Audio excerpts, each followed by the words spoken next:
méconnu, négligé ou même méconnu par la plupart des Africains et délaissé dans la main des grandes structures étrangères et pourtant qui est un potentiel très important si nous voulons vraiment gagner énormément de sous et développer nos économies africaines. Alors, sur la vidéo jusqu'à la fin, je te montrerai comment te lancer dans ce business et qu'est-ce que c'est que concrètement ce business-là. Salut à toi, est-ce que c'est la première fois que tu te bienvenue sur ma chaîne? C'est la première fois que tu me suis, je m'appelle Loulou. Ici, je te parle de business, d'investissement, de projets primo-africains parce que c'est grâce à tout ça qu'on va faire émerger notre continent.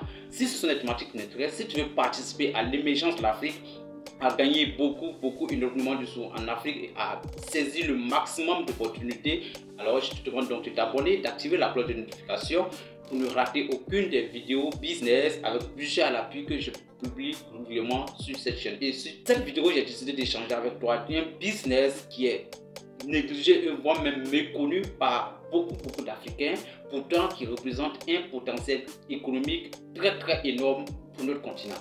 Alors, la négociation des matières premières.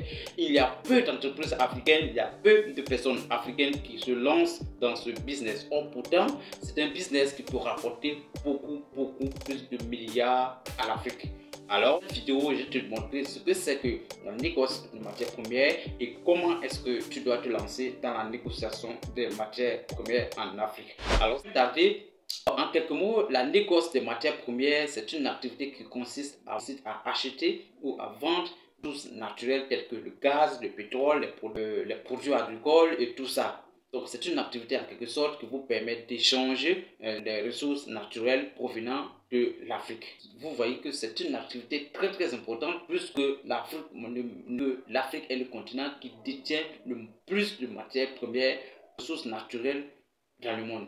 Alors, comment ça se passe concrètement la négociation des matières premières, des ressources naturelles en Afrique? Alors, c'est de ça qu'on va voir dans la suite de cette vidéo. Alors, si tu es ici jusqu'ici, alors c'est bien sûr que ça t'intéresse vraiment de savoir réellement comment fonctionne la négociation des matières premières.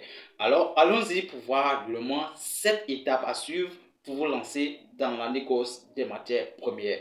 Alors, soyez attentifs jusqu'à la fin parce qu'il s'agit bien sûr des milliards et des milliards qui s'en vont, des milliards et des milliards qui passent à côté de chez vous et que vous ratez chaque année, qui peuvent changer les choses, qui peuvent changer la vie des millions d'Africains.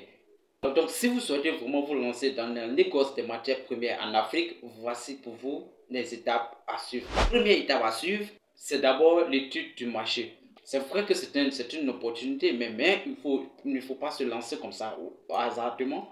Il faut bien sûr étudier le marché afin de comprendre certains facteurs. Ces facteurs parmi tant d'autres sont les ressources disponibles, les tendances, ensuite le prix. Voilà, les prix et les acteurs du marché sont également très importants. Savoir qui sont ceux qui achètent, qui sont ceux qui vendent, quels sont les prix bien sûr, et à combien ils vendent, à combien ils achètent. Ça va vous permettre vraiment d'avoir une idée bien sûr sur les différents prix sur le marché afin de fixer soit vos prix ou encore si vous voulez vraiment acheter pour revendre ou encore si vous êtes un intermédiaire, alors ça va vous permettre de pouvoir juger bien sûr vos propres prix et tirer le maximum de profit possible. Deuxième étape bien sûr qu'il faut suivre vraiment si tu veux te lancer dans le négoce des matières premières en Afrique, bien sûr, c'est d'établir des relations. Alors avec qui dois-tu établir ces relations, bien sûr? Alors, d'abord, dans un premier temps, c'est d'établir, si vous n'êtes pas producteur, alors c'est d'établir des relations en premier temps avec les producteurs d'abord, parce que ce sont eux qui vont vous fournir les ressources naturelles,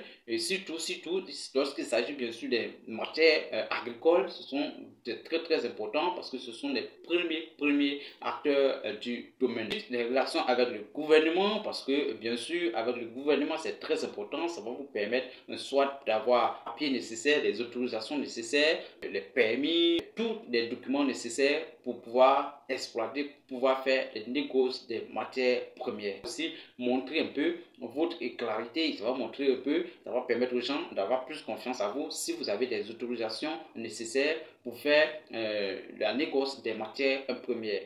Également, l'autre partie qui intervient, bien sûr, c'est les compagnies de transport. Parce que la négoce des matières premières, vous avez besoin de transporteurs pour transporter vos produits, soit des producteurs vers les ports ou encore les producteurs vers jusqu'à la distribution, jusqu'à la livraison. Alors vous devrez absolument passer par des compagnies de transport aérien, soit maritime, soit terrestre. Voilà. Ensuite, la troisième étape que vous allez faire après avoir établi, bien sûr, après avoir établi des relations, bien sûr, c'est de obtenir des licences et des autorisations nécessaires pour la vente ou l'achat de matières premières en Afrique. Voilà. C'est très très important, ça va vous permettre de vous protéger, ça permet de vous protéger, voilà, pour d'éventuels problèmes, parce que vous savez que c'est un secteur aussi qui comporte des risques comme tout autre secteur. Alors si vous voulez vraiment faire de bonnes affaires dans la négoce des matières premières, il faut que vous ayez des licences et les autorisations nécessaires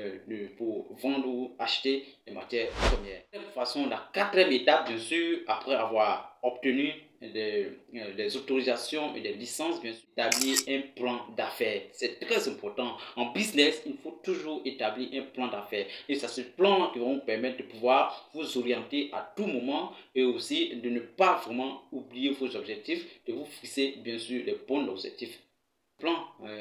Ce plan d'affaires de un budget, voilà, une stratégie de marketing et un budget, parce que vous ne pouvez pas faire une activité commerciale comme la négoce des matières premières sans avoir une bonne stratégie de marketing qui va vous permettre de pouvoir vous imposer, qui va vous permettre de pouvoir vous faire démarquer un peu sur le terrain. C'est très très important et surtout vos objectifs. Parce que c'est sur vos objectifs, c'est en fonction de vos objectifs de vente, bien sûr, que vous allez vraiment vous élaborer tous vos plans. Donc c'est très très important. Cinquième étape, bien sûr, c'est d'investir dans la logistique. Oui, vous devez investir dans la logistique parce que c'est la logistique qui va vous permettre de pouvoir acheminer vos produits.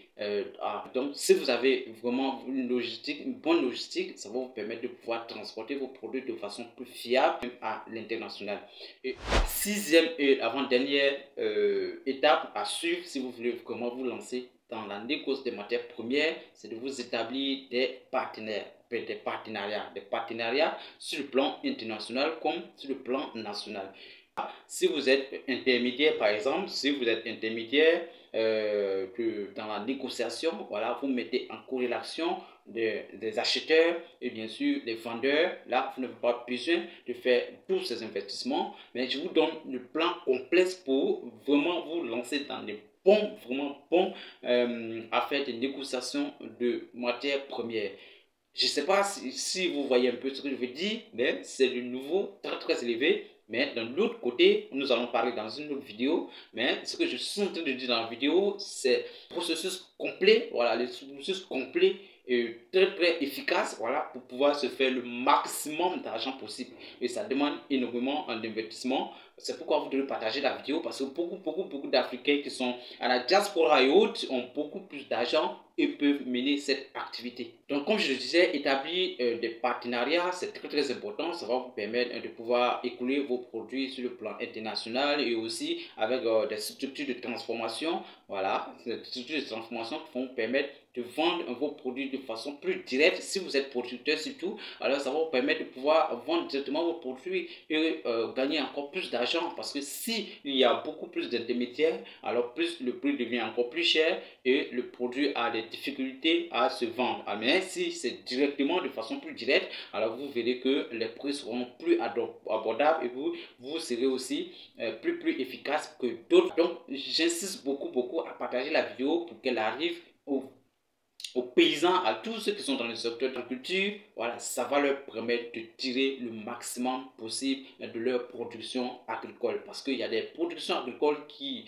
sont vraiment, par exemple, les produits périssables, ce sont des produits qui font perdre énormément de sous aux paysans. Cette vidéo arrive à destination, bien sûr, je suis sûr que ça va sauver énormément de personnes.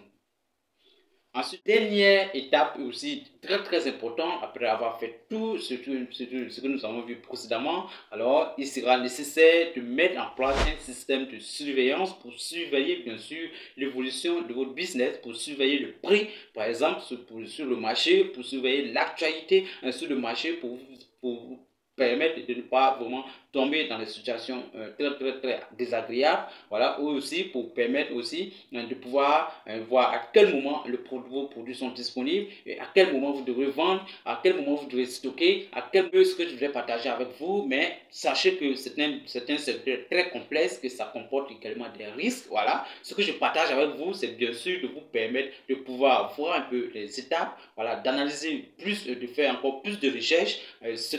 L'article que je partage ici va vous servir encore d'appui et vous allez vous appuyer sur ça pour pouvoir améliorer plus vos connaissances et ça va vous permettre de pouvoir vous lancer facilement dans la négoce des matières premières. Sachez qu'aucune activité n'est sans risque. Toutes les activités que vous menez ont beaucoup plus de risques. Alors, mais cet article va vous permettre, cette vidéo va vous permettre bien sûr de vous appuyer sur des arguments un peu plus solides et de vous lancer.